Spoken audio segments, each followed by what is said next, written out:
Getting back to the horticulture course when they were teaching me about NPK. Now I said, okay, well NPK, what about other elements? Isn't there other elements? Well, that's the main three that you need. Okay, how did that happen? Well, in 1846, you had a professor in a chemistry lab, took a philodendron leaf, burnt it to ashes, sifted through and said, okay, these are the major elements that are left over. We need to get that in a water-soluble form so the plant can then take it up and grow. So you had nitrogen, phosphorus, potassium.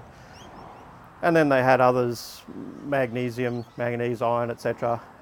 When I studied, calcium was an interesting one because it had one sentence in the book, and it finished that sentence by saying there's not really depleted in the soil. The more I looked, the more I found that calcium actually makes more sense to a plant than NPK.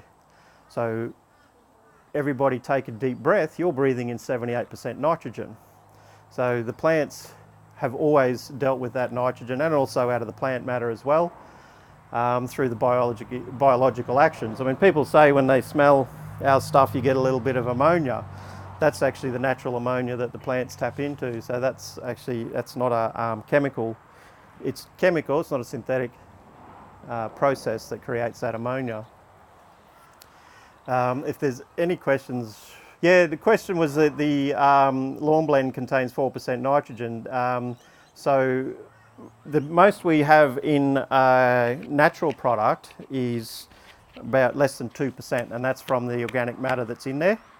For the lawns, we stick a little bit of sulfate of ammonia in just for that extra boost. So we're actually adding like a supplement just to boost the natural food that's in there. So because with the proper bacteria in the soil, it can tap into that that nitrogen that's in the atmosphere.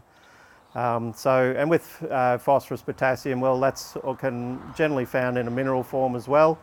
And then the plants actually then can tap into that, because the other thing is with the water soluble fertilizer, when you put that on the plant and water it in, then the plant then gets to take about 20 to 30% of that before it actually leaches out of the system. So 70 to 80% of that fertilizer you put in there actually washes away. So, and of course then that all runs downhill into the creek system, and that just feeds the macroalgae, which can cause eutrophication, which when the heat rises then you get fish kills. So that's another reason that it's something that I was against when I saw it. I thought, well, you know, the forest doesn't need NPK, you're not running around with bags of fertilizer, so how does it happen? Well, that's how it happens. A lot of that comes down back to what I said before about the calcium. Calcium actually inhibits elongation, so the cell stays nice and round rather than elongating, and then it thickens the cell wall up as well. So as that thickens up, you get those simple sugars go to photosynthesis rather than the bugs, and as the photosynthesis builds up, all the metabolic actions then also build up as well. The only problem, of course, then is grasshoppers. Grasshoppers take complex sugars as well. So they are a bit of a curse at the moment. Probably if I said who's got grasshoppers, you'll all probably put both hands up. Interesting studies they've done in agriculture recently, when the plant gets a good source of natural silica and the silica levels build up in the cell wall, then the grasshoppers actually blunt their mandibles when they're trying to chew. So as you build those silica levels up, then you get less and less grasshopper action.